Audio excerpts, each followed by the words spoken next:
اللہ رب العزت نے انسان کی آسانی کے لیے اور انسان کی سہولت کے لیے دن اور رات کی تقسیم بنائی ہے۔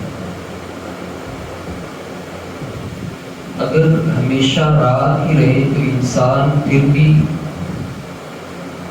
کسی کام کا نہیں ہے، اگر ہمیشہ دن رہے تو پھر بھی انسان کام نہیں کر سکتا۔ دن اور رات اللہ رب الرحمن قرآن کریم کے اندر بار بار انسانوں کو اس نعمت کی حقیقت سے آشنا کرواتے ہیں۔ دن بھی اللہ کے بنائے ہوئے ہیں، راتیں بھی اللہ کی بنائی ہوئی ہیں، لیکن ان دنوں میں سے اللہ رب الرحمن نے کچھ دنوں کو فضیلت والا بنایا ہے۔ سورج بھی اپنی روٹین سے آتا ہے، چاند بھی اپنی روٹین سے آتا ہے، طلوع آفتاب، طلوع غروب کی جو وہ سلسلہ ہے وہ بھی ایک اپنی روٹین کے ساتھ چلتا ہے، لیکن اللہ رب الرحمن نے کچھ دنوں کو کچھ دنوں پر فضیلت بخشی۔ اللہ کے نبی علیہ الصلوۃ والسلام کا ارشاد گرامی، ما من ایام العمل الصالح فیها احب الی اللہ یعنی عشر ذی الحج۔ اللہ رب الرحمن کو دنوں میں سے سب سے زیادہ محبوب دن ذی الحجہ کے پہلے 10 دن۔ ان کی فضیلت کے حوالے سے اللہ رب الرحمن نے قسم اٹھائی، والفجر ولیال عشر، مجھے ان 10 دنوں کی قسم ہے۔ اگر ان کی فضیلت کے لیے اور کوئی بات نہ بھی کی جائے، اللہ رب الرحمن کا قسم اٹھا لینا ہی ان کی فضیلت کے لیے کافی ہے۔ اللہ کے نبی علیہ الصلوۃ والسلام ارشاد فرماتے ہیں، صوم 9 ایام، جو شخص 9 ذی الحجہ کا روزہ رکھتا ہے، یکفر عنہا السنۃ الماضیہ والآتیہ، ایک روزے کی برکت کی وجہ سے اللہ رب الرحمن اس کو 2 سالوں کے گناہوں سے پاک کر دیتے ہیں۔ بلکہ میں پڑھ رہا تھا، سید عمر بن خطاب رضی اللہ تعالیٰ عنہ بیٹھے ہوئے، ایک عیسائی پادری، ایک عیسائی عالم ان کے پاس آتا ہے، آ کے کہتا ہے، آیت فیہ کتاب، آپ کی کتاب کے اندر ایک آیت ایسی ہے، لو انزلت الینا، اگر وہ ہماری طرف آ جاتی ہم اس دن کو اپنا عید کا دن بنا لیتے۔ ایو آیت، کون سی آیت؟ اليوم اکملت لکم دینکم واتممت علیکم نعمتی ورضیت لکم الاسلام دینا۔ یہ ایک آیت جو سلسلہ آدم علیہ السلام سے شروع ہوا، وقت کے ساتھ سفر کرتا کرتا عیسیٰ علیہ السلام سے گزرتا گزرتا یہ آیت کسی پیغمبر کے حصے میں نہیں آئی کہ آج ہم نے دین کو مکمل کر دیا ہے۔ اگر یہ آیت ہماری شریعت کے اندر اور ہماری انجیل کے اندر نازل ہوتی، ہم اس دن کو اپنا عید والا دن تصور کرتے۔ یہ دن بڑی فضیلت والا، اللہ کے پیغمبر علیہ السلام ارشاد فرماتے ہیں، اللہ کو سارے عملوں سے بڑا پیارا۔ جب کوئی انسان نیک عمل کرتا ہے، اللہ رب الرحمن کو اس کا نیکی کرنا بڑا اچھا لگتا ہے، لیکن نبی علیہ السلام نے فرمایا، ما من عمل العمل الصالح، کوئی ایسا عمل نہیں ہے احب الی اللہ، جو اللہ کو زیادہ محبوب ہو صرف ان 10 دنوں کے علاوہ۔ یعنی جو انسان ان 10 دنوں کے اندر جو عمل کرتا ہے، اللہ رب الرحمن کو وہ دوسرے سارے دنوں سے زیادہ محبوب لگتا ہے۔ اس کی کئی ایک وجوہات ہیں. ایک تو یہ ہے ان 10 دنوں کے اندر اللہ الرحمن نے دین اسلام کو مکمل کر دیا، عیدوں کو مکمل کر دیا، اللہ نے شریعت کو مکمل کر دیا. وہ سلسلہ جو آدم علیہ السلام سے سٹارٹ ہوا تھا، ان 10 دنوں کے اندر اللہ نے آمینہ کلال علیہ السلام پہ آ کے مہر لگا دی. آج کے بعد دین کے اندر کوئی نئی چیز ایڈ نہیں کی جا سکتی. دوسرا قربانی جو آج کا ہمارا ٹاپک ہے. نبی علیہ السلام ارشاد فرمائے من وجد ساعة فلم يزح فلا يقربن الى مصلانا. جس انسان کو طاقت مل گئی، جس کے پاس استطاعت ہوئی، یاد رکھیے یہاں پہ ایک نقطہ آپ کو بتانا چاہتا ہوں. شریعت اسلامیہ کے اندر جو بھی مالی عبادات ہیں اللہ نے پہلے اس کی تیاری کے لیے ایک ٹائم دی ہے. آپ حج کو دیکھیں، حج کے لیے ایک ٹائم دیا ہے. تیاری کرتے رہیں کرتے رہیں کرتے رہیں یہاں تک کہ آپ کے پاس ذاکرہ اتنا آ گیا ہے، آپ کے پاس بینک بیلنس اتنا ہو گیا ہے، اب آپ حج کر سکتے ہیں. آپ کوئی اگر حج نہیں کرتا، نبی علیہ السلام نے ارشاد فرمایا اگر یہ فوت ہو جاتا ہے، اس کی اور یہودی کی موت کے اندر کوئی فرق نہیں.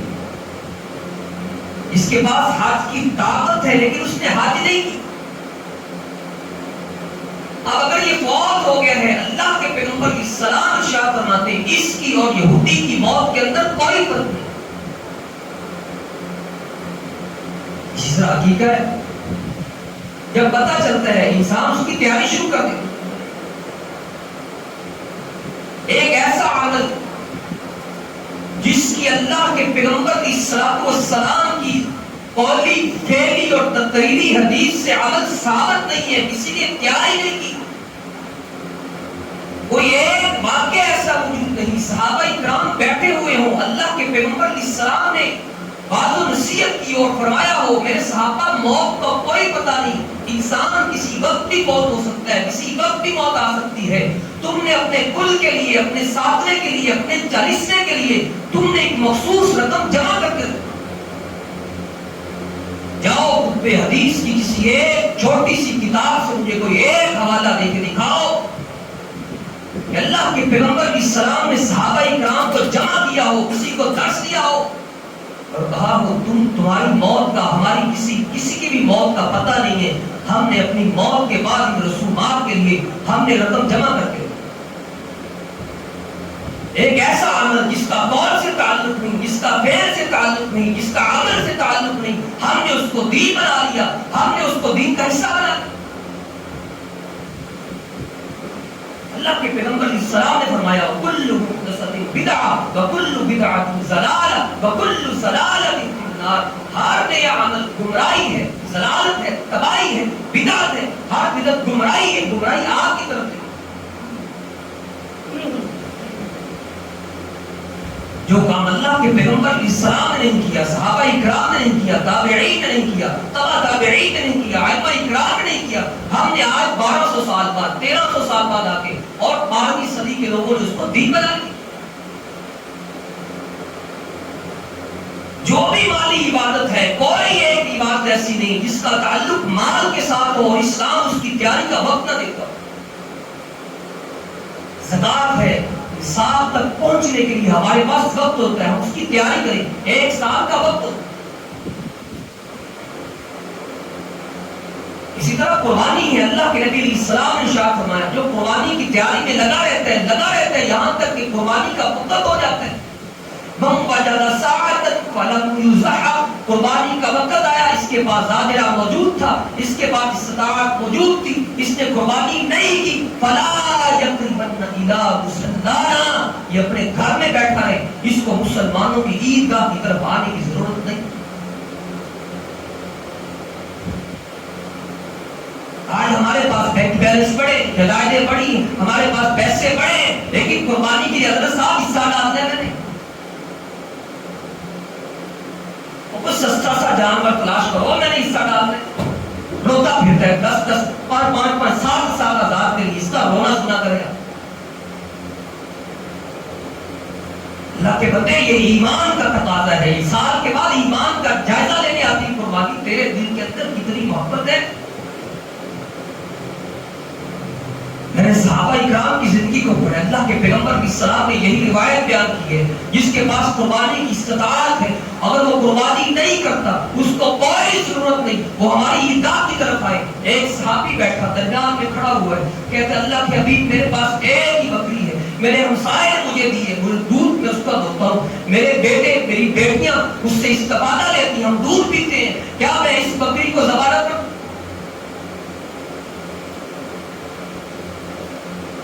اس کے ایمان کا تقاضا ہے، جس کی کل کائنات ایک بکری ہے، اسی سے اس کے بچے دودھ پیتے، لیکن کھڑا ہوا ہے کہتے اللہ کے حبیب کیا میں اس کو ذبح نہ کروں؟ اللہ کے پیغمبر علیہ السلام نے فرمایا نہیں، اب تو اس کو ذبح نہیں کر سکتا، وہ تیرے بھائی کی بکری ہے، اس سے دودھ پی. ہاں جب لوگ عید کی نماز پڑھ کے قربانی کریں گے تم اپنی حجامت کروا لینا، اللہ تمہیں قربانی کا ثواب عطا کرے. رونا رویا جاتا ہے صاحب میں تو گنجائش ہی نہیں، میں تو طاقت ہی رکھتا. کیا تم نے اللہ کے پیغمبر علیہ السلام کی اور آقا علیہ السلام کی یاروں کی زندگی کو نہیں پڑھا؟ میرے پیغمبر کی مالی حالت آپ سنتے رہتے ہیں علماء کرام سے. سیدہ عائشہ رضی اللہ تعالیٰ عنہ بیان فرماتی ہیں کہ ہمارے گھر میں 2 مہینے 2 چاند گزر جاتے تھے، آگ نہیں جلا کرتی تھی، چولہا نہیں جلا کرتا. شہر لاہور کی پوری سرزمین کا چکر لگاؤ، پورے شہر کا چکر لگاؤ، پورے پاکستان کا چکر لگاؤ، کوئی روئے زمین کے اوپر آج کے دور میں کوئی ایسا گھر دکھاؤ جس کے گھر کے اندر 2 وقت کا کھانا نہ بنتا ہو، جس کے گھر میں 2 مہینے تک چولہا نہ جلتا ہو. گاڑی تیرے پاس اچھی ہے، بنگلہ تیرے پاس اچھا ہے، کوٹھی تیرے پاس اچھی ہے، بینک بیلنس تیرے پاس اچھا ہے، قربانی کے لیے تیرے پاس پیسے. ایمان کی کمزوری ہے، ایمان کی کمزوری. اللہ کے پیغمبر علیہ السلام غزوہ تبوک کا جب موقع، غزوہ خندق کا جب موقع ہے، نبی علیہ السلام بیٹھے ہوئے، آقا علیہ السلام کا ایک غلام آتا ہے، اپنے پیٹ سے کپڑا، کہتے اللہ کے حبیب دیکھیے مجھے بھوک نے اتنا ستایا تھا، میری کمر نے میرا وزن اٹھانے سے جواب دے دیا تھا، آج چلنے سے قاصر ہو گیا. اللہ کے حبیب بھوک کے ہاتھوں اتنا مجبور ہو گیا تھا کہ میری کمر نے میرا وزن اٹھانے سے جواب دے دیا تھا، کمر کو سیدھا کرنے کے لیے پیٹ کے پتھر مانگا. نبی علیہ السلام کی آنکھوں سے آنسو. وہ پیغمبر جو ایک مرتبہ آسمان کی طرف اشارہ کرے، اللہ چاند کے 2 ٹکڑے کر. میرا پیغمبر دنیا مانگتا کہ اللہ نے دنیا نہیں دے دی تھی. اللہ کے نبی علیہ السلام نے اپنے پیٹ سے کپڑا اٹھایا، کہا دیکھ میرے صحابی تیرے پیٹ پہ ایک پتھر مانگا ہو، آج تیرے پیغمبر کو بھوک نے اتنا ستایا تھا، تیرے پیغمبر سے بھی آج ہلا نہیں گیا، چلا نہیں گیا. تیرے پیغمبر نے اپنی کمر کو سیدھا کرنے کے لیے پیٹ پہ 2 پتھر مانگے. لیکن سید انس بیان فرماتے اللہ کے حبیب 10 سال مدینے کے اندر رہے، 10 سال کے عرصے میں نبی علیہ السلام نے کبھی بھی قربانی کے اندر ناغہ نہیں کیا.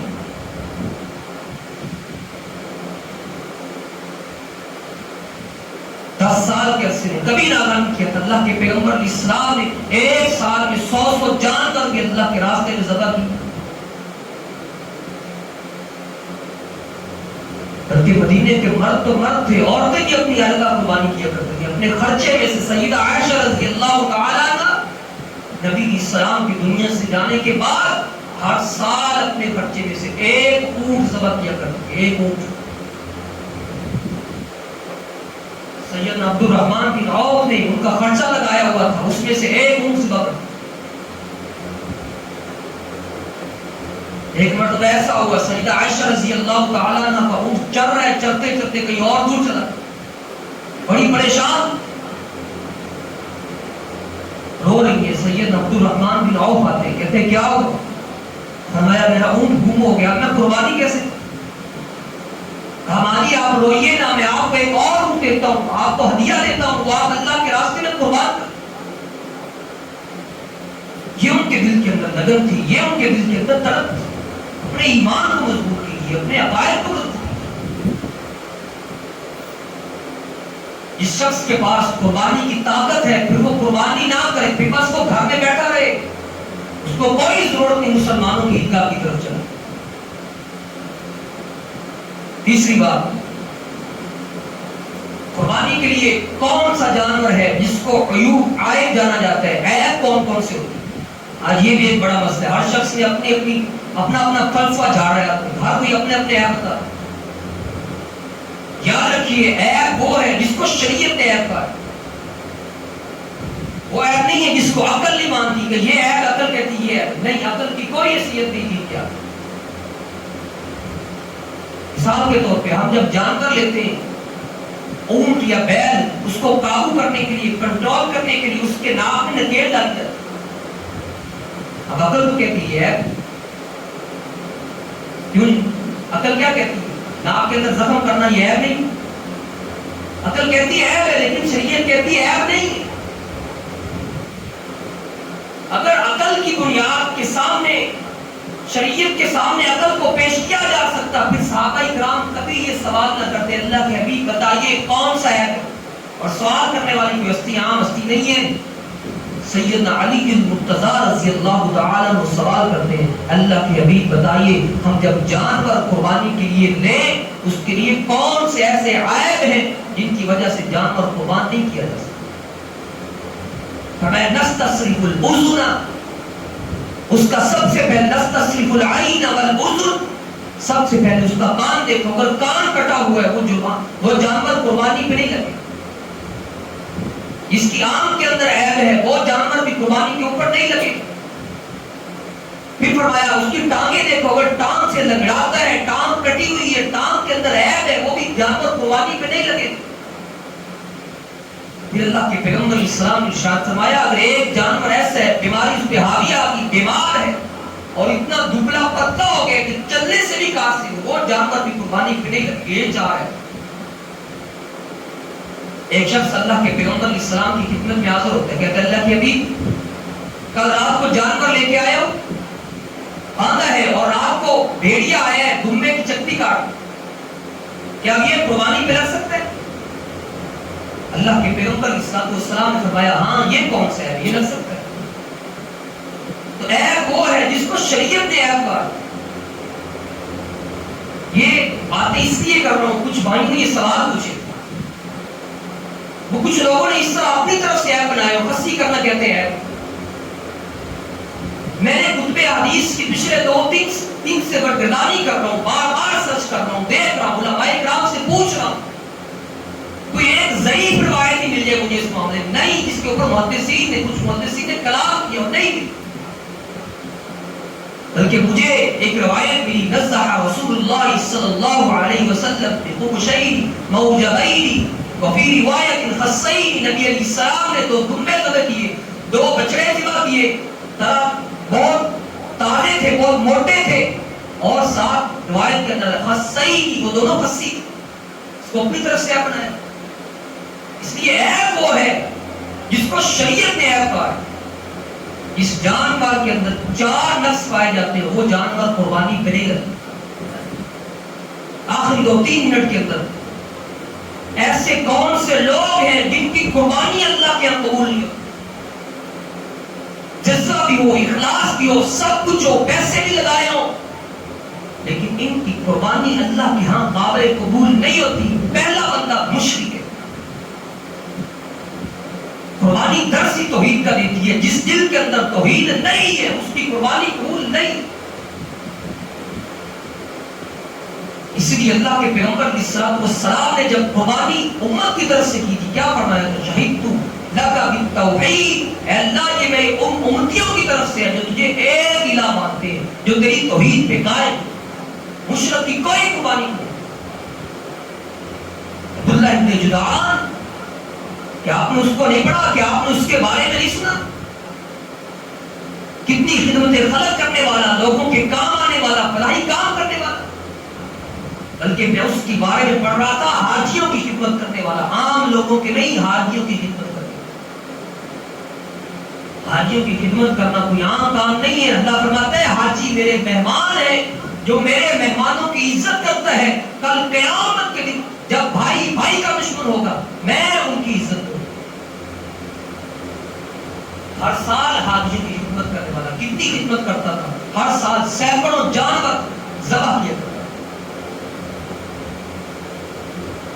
جب حاجی واپس جانے لگتے اپنے بندوں کو کھڑا کر دیتا، ہر حاجی کو ایک عربی سوٹ دیتا، مصیبت زدگان کی کام آنے والا، لوگوں کے ساتھ آسانیاں پیدا کرنے والا۔ لیکن اللہ کے پیغمبر علیہ السلام کی زوجہ سیدہ عائشہ سوال کرتی ہیں، اللہ کے حبیب کیا عبداللہ ابن جدعان کو اس کی نیکیاں، اس کی بھلائیاں، اس کی اچھائیاں، اس کی خدمتیں فائدہ دیں؟ اٹھا صحیح بخاری، اللہ کے پیغمبر علیہ السلام نے زمین سے تنکا اٹھایا، فرمایا نہیں عائشہ، وہ لوگوں کی خدمت کرتا تھا لیکن اس کا عقیدہ یہ تھا جب مشکل وقت آئے غیبی مدد کے لیے اللہ کو بھی پکارا جا سکتا ہے، لات منات عزا کو بھی پکارا جا سکتا ہے، بارشیں اللہ بھی برساتا ہے، لات منات عزا بھی برساتے ہیں، بیٹے اللہ بھی دیتا ہے، بیٹیاں اللہ بھی دیتا ہے، لات منات عزا بھی دیتے ہیں، دعائیں اللہ سے بھی کی جا سکتی ہیں، لات منات عزا سے بھی کی جا سکتی ہے۔ اسی عقیدے کی وجہ سے اس کی نیکیوں کا اس کو اس تنکے کے برابر بھی اللہ کی عدالت میں فائدہ نہیں دے۔ اگر دل کے اندر عقیدہ توحید نہ ہو، جس کا بیٹا جس کی سنت کو اللہ نے زندہ کیا، ابراہیم علیہ السلام باپ مشرک ہو، اللہ کہتا ہے ہم اس کو بھی بچھو کی شکل بنا کر جہنم کے اندر داخل کر دیں گے۔ اگر دل کے اندر عقیدہ توحید نہیں، اپنے عقیدے کی اصلاح کرو، عقیدہ بنا کے جاؤ، حاجت روا ایک اللہ ہے، دعائیں سننے والا ایک اللہ ہے، بیٹے دینے والا ایک اللہ ہے، بیٹیاں دینے والا ایک اللہ ہے۔ اگر اس عقیدے کے ساتھ قربانی کرو گے پھر اللہ کے ہاں تمہاری قربانی قابل قبول۔ دوسرا شخص جس کی قربانی اللہ کی عدالت میں قبول نہیں ہوتی وہ بے نماز انسان۔ یہ بات بڑی سخت لگی لیکن کیا کروں، میں نے آج تک کبھی آپ کے سامنے حق بات کو چھپایا نہیں ہے۔ چاہے کسی کو بری لگتی ہے تو میری بات بری لگے، لیکن میں مجبور ہوں، اس منبر پہ کھڑا ہوا ہوں، یہ دو نمبری کرنے کی مجھے اجازت نہیں دیتا، کیونکہ میں نے بھی دربار میں حاضر ہونا ہے، میں نے بھی وہاں پہ پیش ہونا ہے، میرے رب نے مجھ سے بھی سوال کرنا ہے۔ تمہیں ہم نے وقت دیا تھا، تمہیں ہم نے امامت دی تھی، تم امام تھے، تم ان کو بتاتے تھے، کیا تم ان سے دو نمبریاں تو نہیں کرتے؟ بے نمازی انسان کی کوئی قربانی نہیں، اس کی اللہ کے کوئی قربانی قابل قبول نہیں۔ اس لیے توبہ کیجیے، اس بے نمازی انسان کو چاہیے سب سے پہلے توبہ کر کے نماز پڑھنا شروع کرے۔ اللہ سے دعا ہے اللہ رب العزت مجھے اور آپ کو عمل کرنے کی توفیق عطا فرمائے۔